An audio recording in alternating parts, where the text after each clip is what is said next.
بسم اللہ الرحمن الرحیم۔ یہ اس وقت کی بات ہے جب برصغیر پر ملکہ برطانیہ کی حکومت تھی۔ 1928 کو بھارت کے شہر گجرات میں ایک بچے نے آنکھ کھولی، جس پر شروع سے مشکلات اور پریشانیوں نے آ کر اسے گھیر لیا۔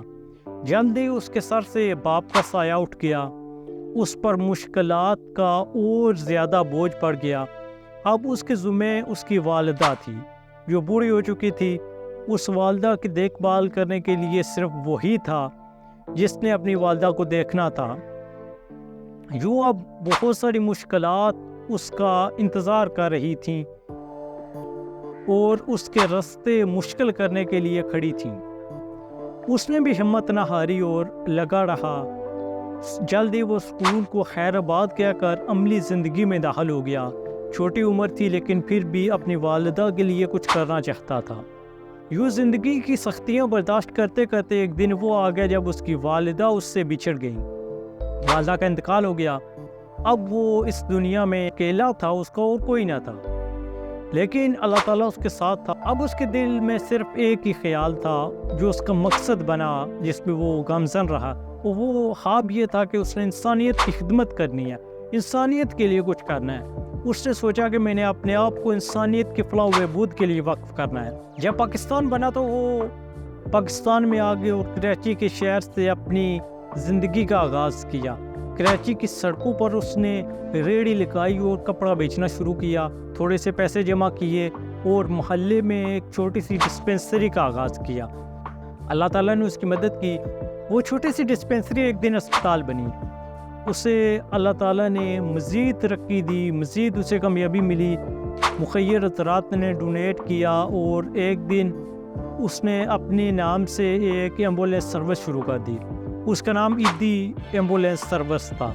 اب وہ پورے پاکستان کی سب سے بڑی ایمبولینس سروس بن چکی ہے۔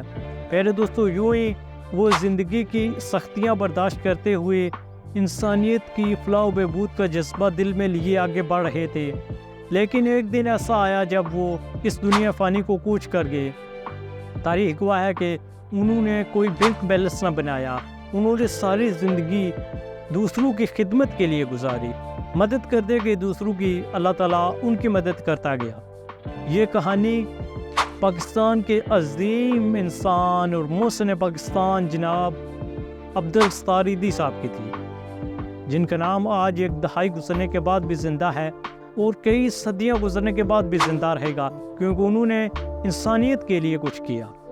ساری زندگی وہ درویشانہ زندگی گزارتے رہے اور دوسروں کے لیے جمع کرتے رہے تاکہ دوسروں کو آسانیاں مل سکیں۔ اس کہانی کا مقصد یہ ہے کہ جو بھی انسانیت کے فلاح و بہبود کے لیے کام کرتا ہے تو پھر اللہ تعالیٰ اس کی مدد ضرور کرتا ہے۔ جو بھی کوئی مقصد اپنے ذہن میں ٹھان لیتا ہے، اللہ تعالیٰ کامیابی اسے ضرور دیتا ہے۔